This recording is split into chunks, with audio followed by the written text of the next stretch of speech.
always awkward because now you guys know that we're recording. All right. So we've never had it look like that before. That's cool. I must have updated. All right. So let's go ahead and get started. So we are in our next unit. Yay! We left solutions behind. So on that note, if you did not take your test, you need to take that. All right. I filled in most of the missings. So it's getting synced up to Hack right after the call.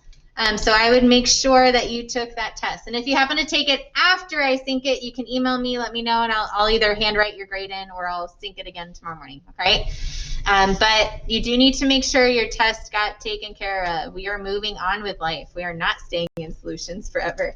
All right, so if you look at what we've got now, we have unit 11, acids and bases. Yay! So usually this is the one that we're like, yes, labs, because now we get to do what all the movies say and stuff like that. And unfortunately, we're probably not going to be able to do a lot of them, but we'll do little things at least in here. And people at home, I know last year this was kind of when the whole pandemic stuff started, and so we were really trying to give people at home stuff. And I ran a you can make your own indicator kind of lab out of cabbage, so I can give you access to that unless you've already looked at my YouTube page and saw that horrible video.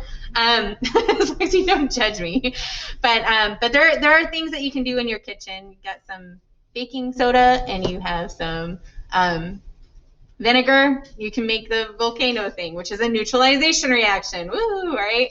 So anyway, I will try to make that available to you guys at home, and you guys in here will mix a couple things that aren't overly terrible that we need bigger equipment for that they didn't give us access to. So we'll make it work, you guys. We'll make it work. But acids and bases are pretty cool, and it's really cool when you can find out where they are in your world, right?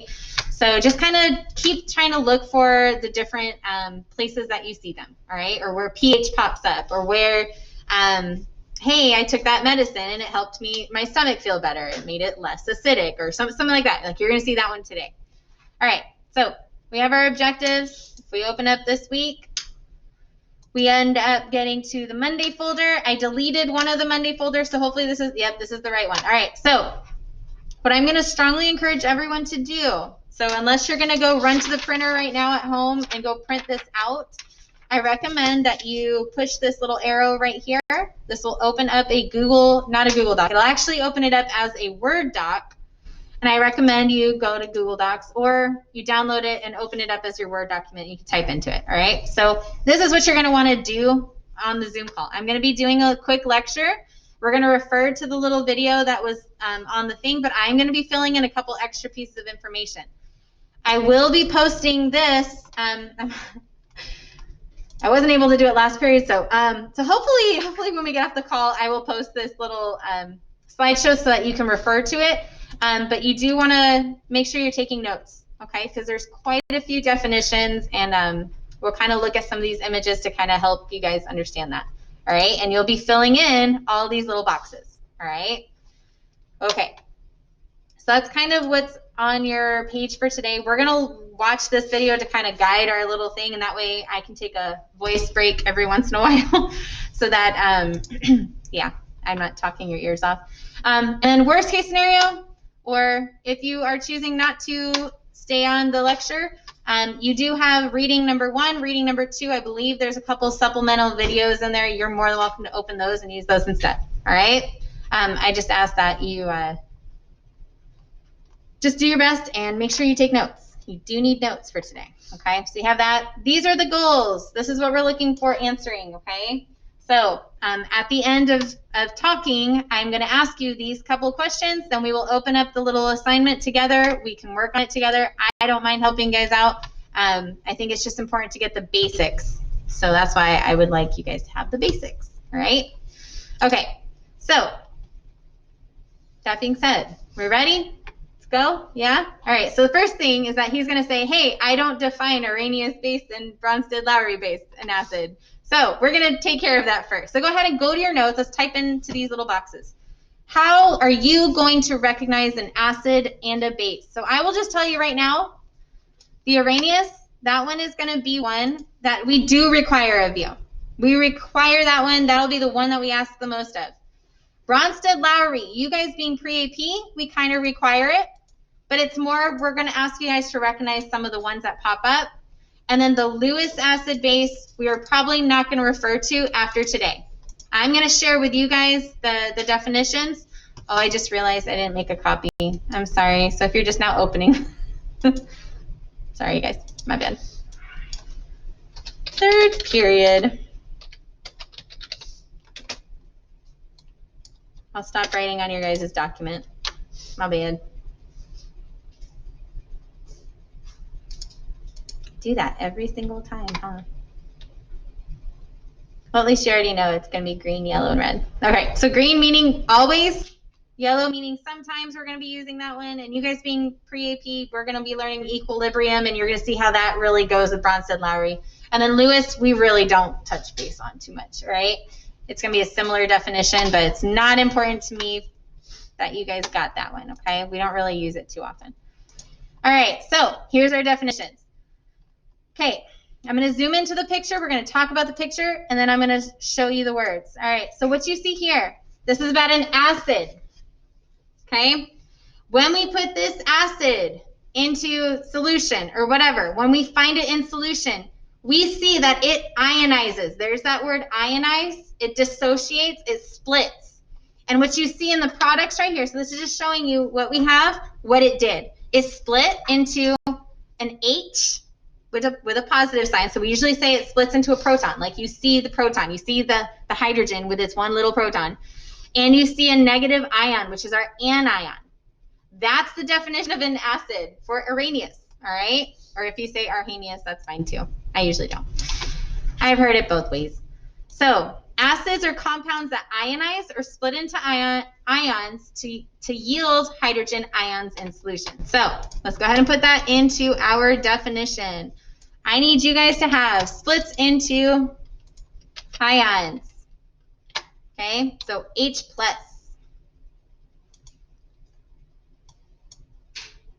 In here, is this big enough, or do we need it bigger? A little bit bigger? Okay, it's good. Okay, splits into ions, H plus. All right, so for example, if we had something like HCl,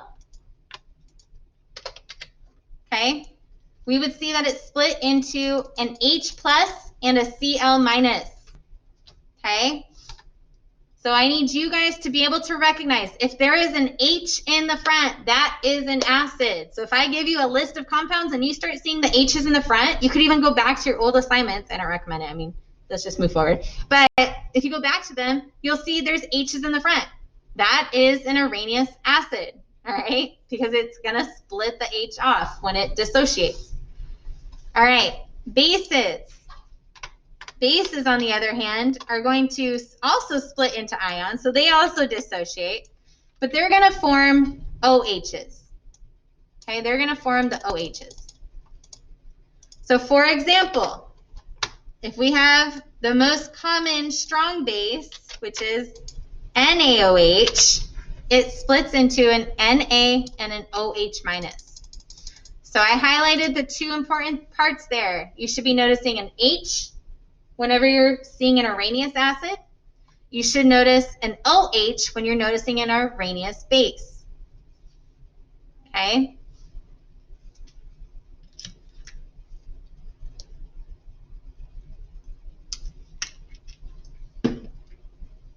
Good so far? I'll keep it there for a second. So again, these should be going into your first two boxes. So both of them are splitting into ions. It's whether we get an H or we get the OH. Think ahead right now. What happens if I put H with the OH? What do I make? What is HOH? Think about how many H's you have. 2. So you have H2O. So what did I just make if I put them together? Water, yeah, H2O, good job. Nice work. Yep, so we make water. So that's one of the things to start thinking about, right? When we combine them together, we neutralize, we become water. Hey, cool thing. All right, so that's our Arrhenius acid base. Easiest one, that's one we expect you to know, okay? All right, so the next one is we take it one step further, all right? And you guys being pre-AP do need to recognize this, especially if you are planning on the AP next year. All right, so the next one, this is our example. We do see conjugate acid, conjugate base. And if you look on your notes, conjugate acid base pairs, that's on a totally different box. Don't worry about that box today. We're not going to blow our brains today. All right, we're going to keep it simple, but I do need you guys to recognize them. All right? What is going on in this picture? What are some things that we recognize? Because basically we're saying this is a Bronsted-Lowry acid. Bronsted-Lowry acid. So what do we notice happened? And that's where the definition is going to come from. So if these are the reactants, these were the products. And I know at home it'll be easier if you turn on your mic if you're wanting to answer, unless you can summarize it. I don't know. Any ideas in here? What was the question? What's happening here? Because this is going to define what a Bronsted-Lowry acid is. So this is the Bronsted-Lowry acid. What did it do?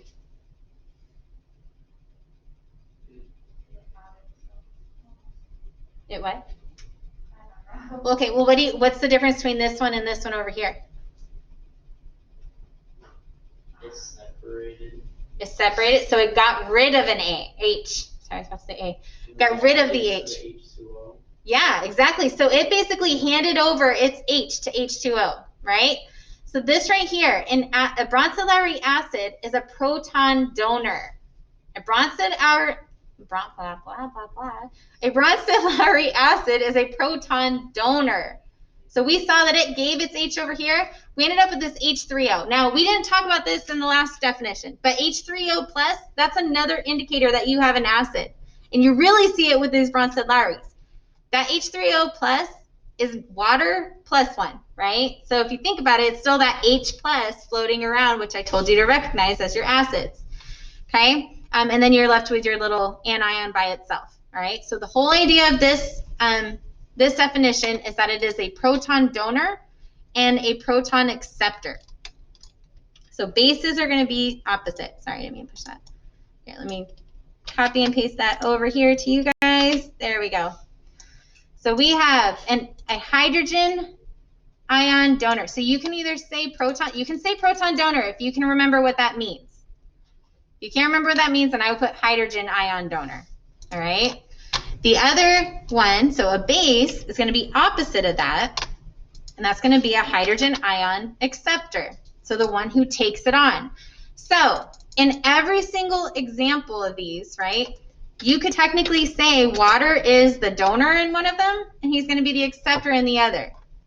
So water kind of goes both ways. He can be an acid or a base under the Bronsted-Lowry definition. Little fact, little fact. Do I need you guys to know that yet? No, you're good. All right, so let me go ahead and put the example. If you would like to have examples, I always recommend examples are good to keep. This is the definition we just saw, or the example we just saw, right? We had HI. HI gave away its H. We ended up with I by itself with an H3O. So it's like a water with an extra one. The other example, we usually use it to define our weak bases. So I'm going to add that in right here. I'm going to say weak bases because that's kind of how we get it. All of our strong ones have OH no matter what, all right? Weak bases are something like this. So I need you guys to remember this one right here, NH3. His name is ammonia. It's not ammonium, it is ammonia. And ammonia basically is one of our famous weak bases, all right? You can go to the grocery store and get yourself some liquid ammonia. That is ammonium hydroxide, technically, because it's this combination, okay? Liquid ammonia is this combined in water to make this. So, all right, so what you see for this one, analyze it again, is this time water donated. Water acted as the acid this time, donated it to NH3 to make it a hyped up NH4, and OH was left over. So I kind of highlighted these two pieces over here, right? The H3O, and I highlighted the OH minus over here. That's because those are your indicators as to why this one is an acid, this one is a base. Okay, now if I'm going way over your head right now, if you're completely losing me, or if I'm losing you, I need you to just know this part. Hydrogen ion donor, hydrogen ion acceptor, and leave it alone for today, because we're gonna get to see this again over the next few days, especially you guys being pre-AP. We will study it, okay? Got it? Yes? Everybody good? Okay. So at least have proton donor, proton acceptor.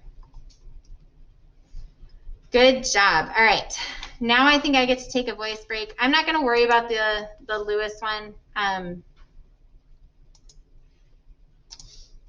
Yeah, we can do it. It's fine. Okay, so you're going to write this down, but I really don't need you guys to worry too much about it. Okay? Just write it down.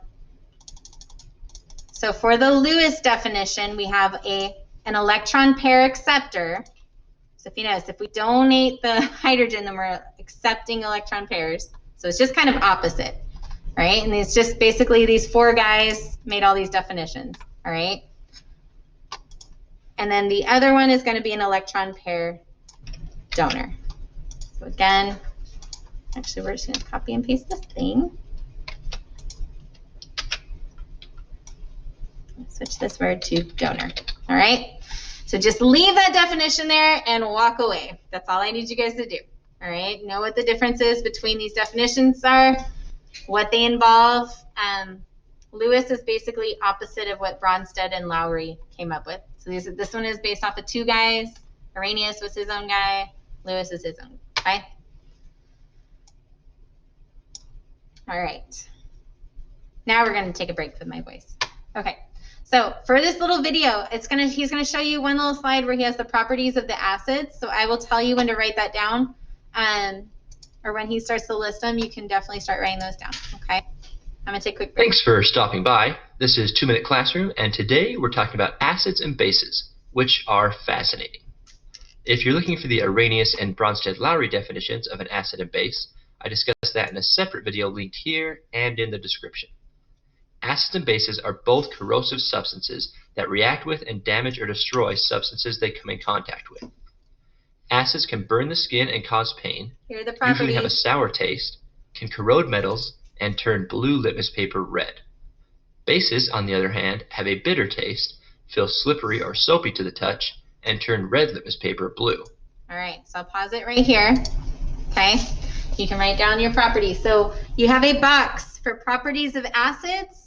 You have a box for properties of bases. You can go ahead and write these into those two boxes for now. We're going to add a couple more things to those. We're going to add pH to them for sure. And then one more thing to bases.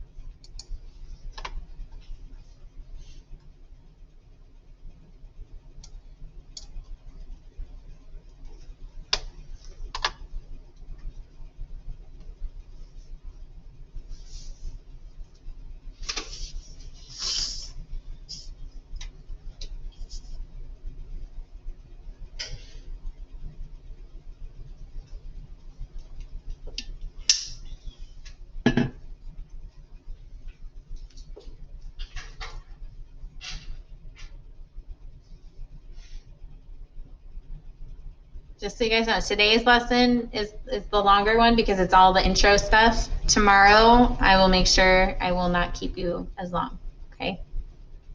I think you guys can hold me to that. I'm hoping. Should be just like writing formulas, so should be a little easier. Okay, I'm going to keep going.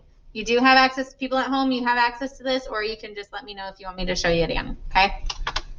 Then you guys, obviously, we can go over stuff. Okay. The strength of an acid or base is measured using the pH scale. This scale ranges from 0 to 14. The lower the number, the more acidic the substance, and the higher the number, the less acidic or more basic and alkaline the substance.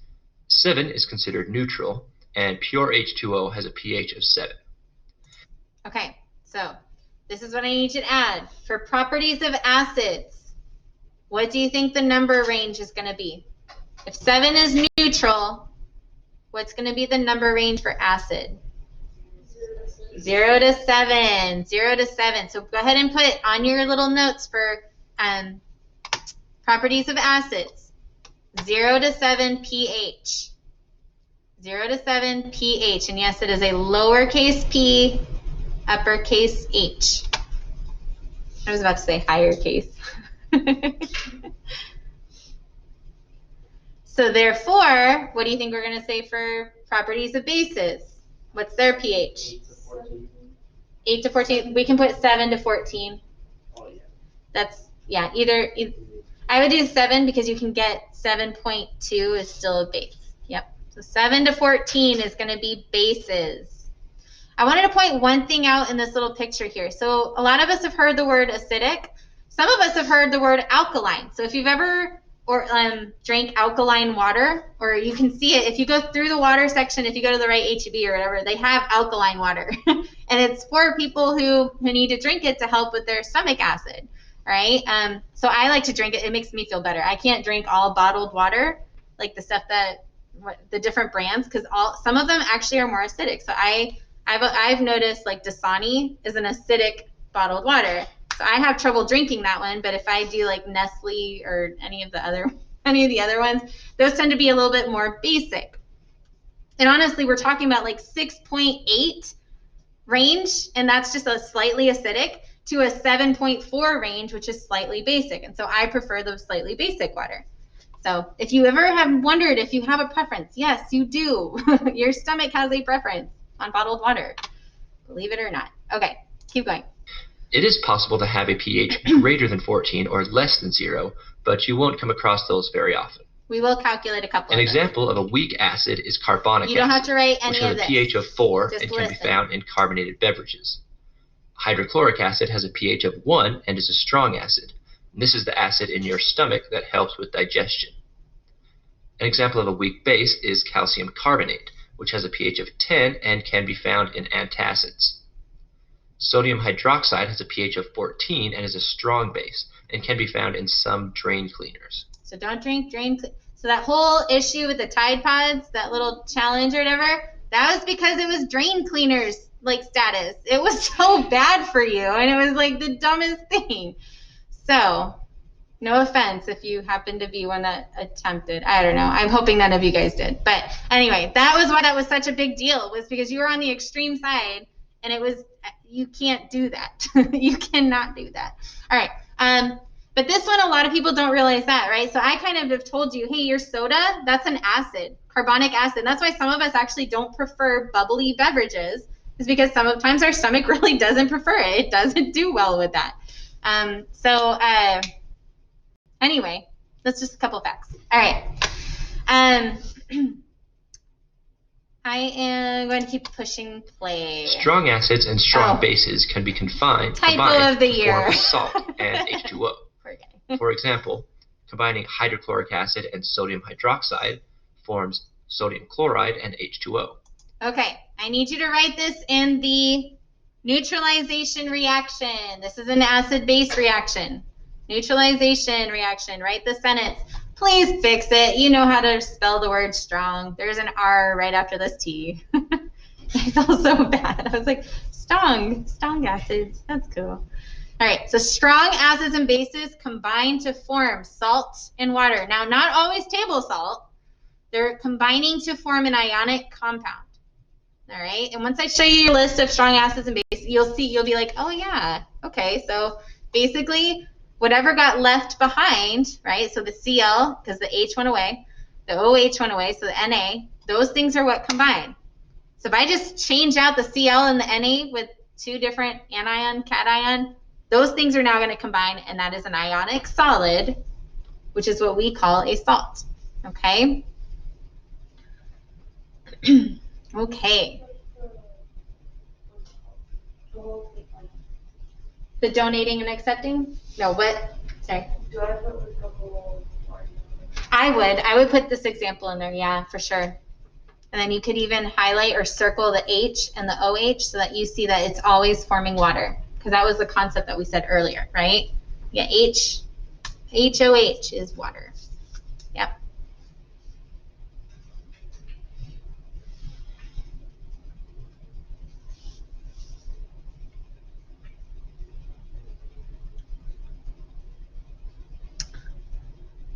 And then we will fill in strong acids, strong bases together. I'm going to give you guys the way to remember them, and you'll see it again when we start naming. That was kind of what the other teacher was telling me that she'd like me to add to our lesson. So I will be talking about it again. All right. You guys all good in here? Okay. At home, hopefully you guys are good. We're going to keep going.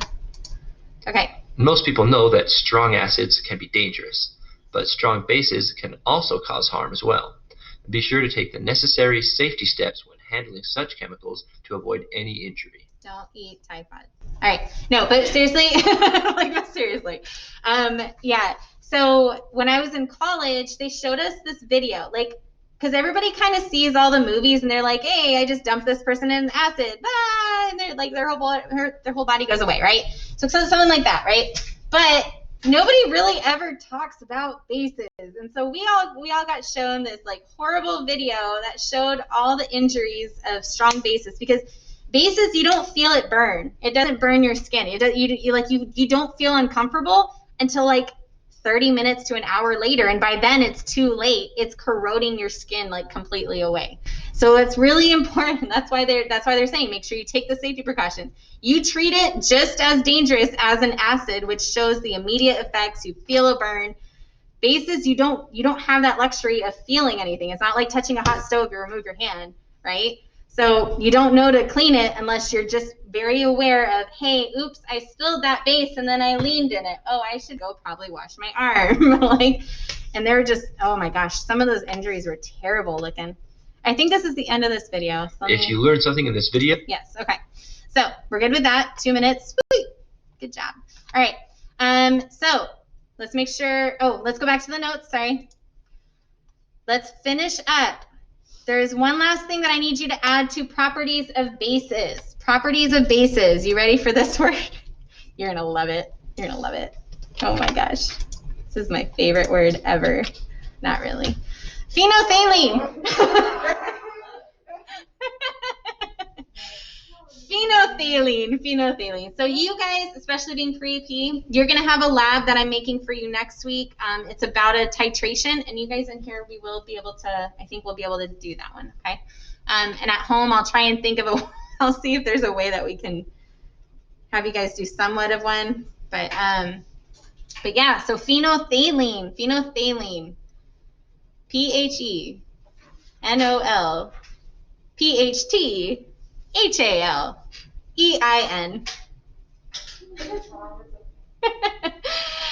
Here's the thing. When we get to this, and I will never ask you to spell this word. Just right now in your notes, you can always put fen. So that's what most of my AP students did last year. So pheno, we put some pheno in there. But anyway, so phenolphthalein will turn it pink. So there's lots of different acid-base indicators because we need them, right? So this one happens to turn pink when it hits a base. So what do you think it does with an acid? Nothing. It does nothing. It turns it back to colorless. It'll turn clear. All right. So this is strictly a base indicator. That's why we call it that. All right. All right. Strong acids, strong bases. This is the last little bit that I'm adding to your notes, and then I promise we are done. We're going to go straight to the assignment. I will help you guys knock it out so you don't have to worry about doing it after the talk. All right. Let me see where I want to start. Oh, yeah. Okay, so both of these, strong acids and strong bases, I need you to add this part. They completely ionize. A strong acid completely ionizes, meaning it's a strong electrolyte. Bases also completely ionize, and it's a strong electrolyte. So if we were to do the little electrolyte test, if we were to put a little light bulb in each of these and see if it lights up, will that actually tell me if it's an acid or a base? No, absolutely not. Not at all, right? So, so you need to use one of the indicators, like phenolphthalein. That's always a good spot to start. All right, so for strong acids, let's talk about that first, okay? There are 7. Now, you can sit there, you can memorize them, You can have them written down and just refer to your notes every single time, or you can memorize the simple rules, all right? The simple little look at it, and that way you don't have to refer to your notes hopefully ever, okay? So there are 7 here. If you are not part of the 7, you are not a strong acid, sorry, right? So if you didn't make the list, no, you're weak, sorry, my bad. All right, so for the first 3 strong is based off of this saying, I bring clay. I bring clay is hydroiodic acid, hydrobromic acid, hydrochloric acid, right? So IBrCl. I'm going to change my screen for a second real fast, then I'll put it back on there, okay? But if you notice, we're talking about, let me clean that off. We're talking about group 17 over here, right? IBrCl, I bring clay. Who did we leave out in group 17? We left out fluorine. So usually we say, I bring clay, not food, but you don't have to add that in. So the reason fluorine was one of those that we put the big heart next to, right? Do you remember that? Hydro. very super electronegative. Higher electronegativity, that's what I was trying to say. High electronegativity, meaning that it holds on to a proton, okay? Or it's all the electrons are leaning towards it. Super electronegative, it's holding on. So because HF means that fluorine is holding on to hydrogen and not letting go, it's weak. It's a weak acid because of that. So if you choose not to let go, you're weak. That's some life wisdom there. Unintentional, but there you go. All right, so those are the first 3. Easy. I bring clay. The other way that we're going to recognize them is the ones that have oxygens in them, meaning they had polyatomic ions, right? You have to do a quick little subtraction. If I have 2 or more oxygens, then hydrogens, then I'm strong. So who are those? Ooh, I can't push the control button. Hold on. Dun, dun, dun. There you go. HNO3, nitric acid. H2SO4, sulfuric acid. So nitric acid eats metal. That one's always fun to realize when you didn't realize it before. Miss Vogel did not make that mistake her first year. No, but seriously, it eats metal. And then H2SO4 is kind of the one that you really don't want to get that on you. That one burns like crazy. I've cleaned enough dishes that I've made contact with these, but you wash your skin and you're good. Chloric acid and perchloric acid. Those are the 4 strong ternary acids. What ternary means, we're going to learn tomorrow, means that it has an oxygen. So we call them oxo acids. All right? So these are binary. These are going to be our ternary. So you will hear me talk about them again tomorrow, okay? So just to make sure that this rule works, right? So HNO3, we have 3 minus 1 equals 2. Here we have 4 minus 2, 2. 3 minus 1, 2. And here we have 4 minus 1, 3. All of those had 2 or more oxygens than hydrogens. It really, the reason that works is because those oxygens, if I have that bigger, it's a tug of war thing. If it pulls hard enough, it dissociates completely. Strong acid, right? So that's where that comes from. A question that I had last period was about phosphoric acid because it sounds intense and it's really scary sounding, right? That's H3PO4. So this student had asked about this one, and I thought it was great. I was like, good talking point. Let's check it. Does it have 2 or more oxygens than hydrogens? No, it's 4 minus 3, which is 1. So that is an absolute nope. All right, and that's how you guys are using that. All right, so I just wanted to make sure you guys knew that one's a no-no. All right, phosphoric acid sounds scary, but it's not. All right. Now, all that being said, if you've ever seen Breaking Bad, they dissolve a body with a weak acid, so don't think that you can just go touch phosphoric acid. All right? I don't know. Have you guys seen Breaking Bad? No? Oh, goodness. So they're trying to get rid of the body, so they use hydrofluoric acid because it's like a chemistry teacher, not that you guys should. be worried about anything. Yeah, so, yeah. Anyway, let's move on. Let's not talk about dissolving bodies. That's weird. All right, so strong bases. This got very dark very quickly. All right, sorry you guys at home. Sorry. All right, moving on with life. So we have strong bases. There are, once again, only a set number. If you are not part of this magic 8 here, then you are weak. Okay, so here's your hint for bases. You take your periodic table and you make a B. That's literally the hint, all right? You make a B.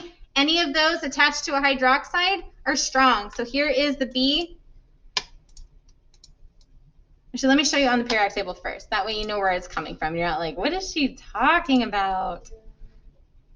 Okay, so on your periodic table, you would basically take your pencil. You'd start at lithium. We'd go down to cesium, over, up.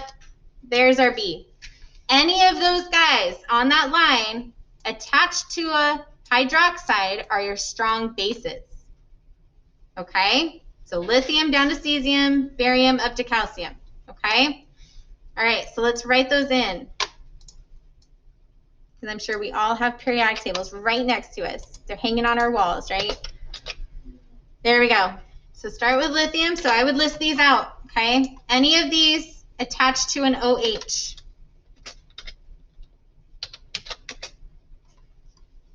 Okay? So any of those guys attached to an OH. There you go. So if you're someone who does want them listed, you're more than welcome to put LiOH, NaOH, KOH, or BOH, CS. I'm saying it very weird. OH. Guess what? This one's also attached to a OH, but this one gets a little 2 on the outside. And then strontium, same thing.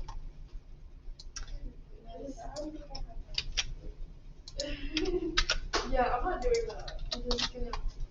I would find the B on the periodic table. That's personally my favorite. So we'll just write this one more time for people copying them down. All right. Do BA. All right, cool. So that's basically what you're looking for. No pun intended.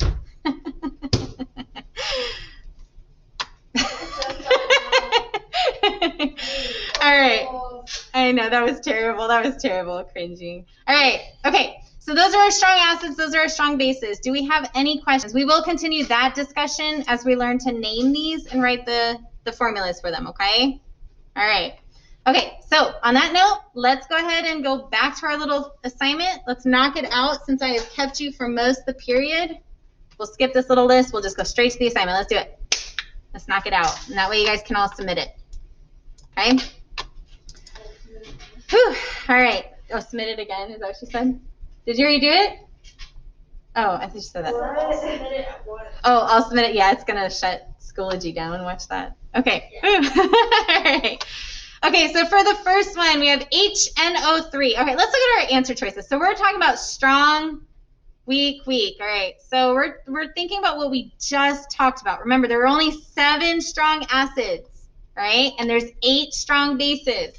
So use whatever tactic you're using to figure this out. So HNO3, we see the H in the front. Is this an acid or a base? Acid. Definitely acid. So we're going to ask ourselves 2 or more H's, or 2 or more oxygens than H's. So we have 3 minus 1. What is that? 2. So that's going to be a strong acid. So go ahead and put that into that first blank. H2S. All right, so don't get thrown off by that little 2. This is just an HS.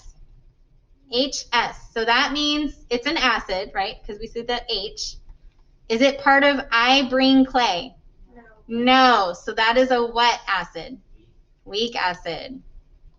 Good. HCl. Okay, so it's an acid because of this H. It's I bring clay, so it's, I heard you say strong. All right, finally, NaOH. Ooh, there's the hydroxide, so that's a base. Is it part of the B?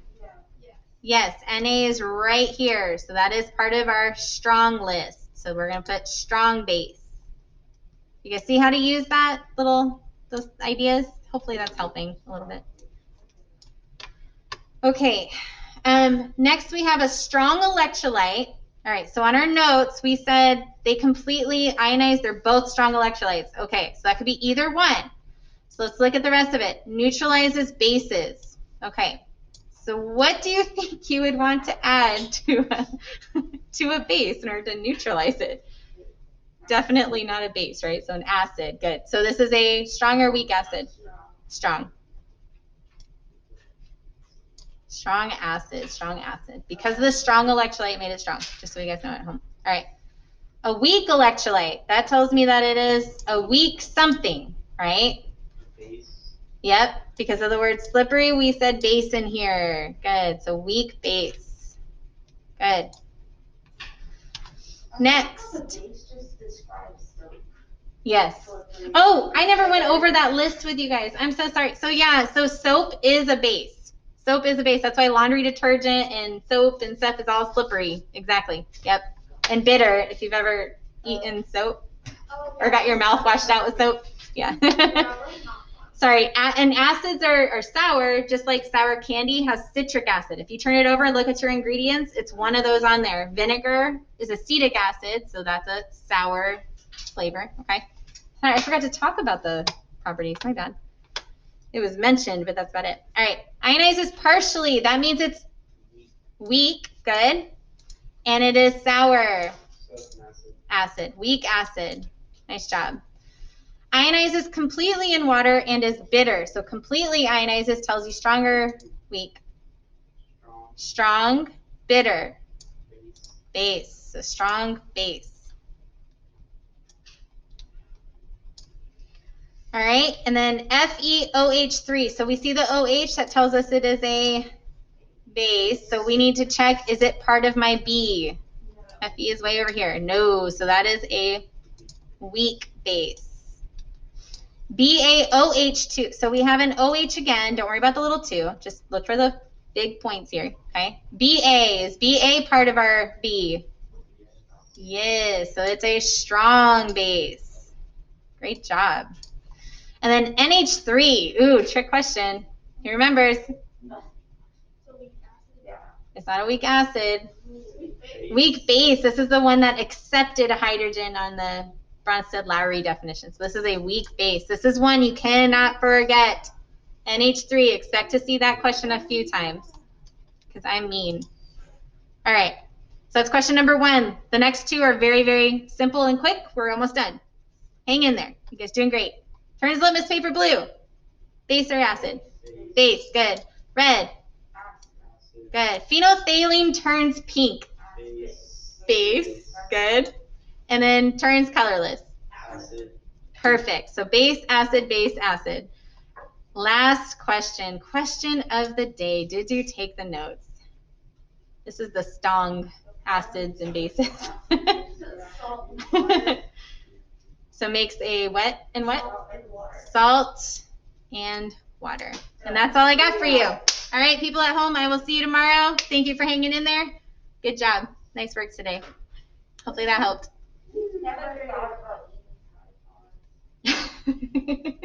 I hope not.